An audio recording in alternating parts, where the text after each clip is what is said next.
Ole voi ni October ni sang hila sum hi pali ni tuna hian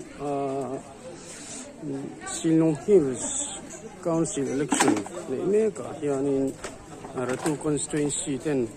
closing function nei dona tia hian constituency sang in closing function nei hei tuna hian nei me kan ni tunain Ratu kan homani chu kan han report lok du tuna hianin opening sangatan olang kan no kan patia so tilai so MNF kan lo kun hian kan dil lai thang che PM kan omani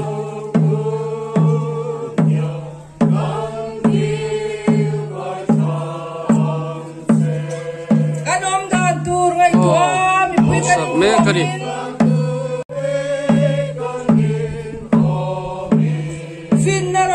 mình ngồi bay mò hiền có sang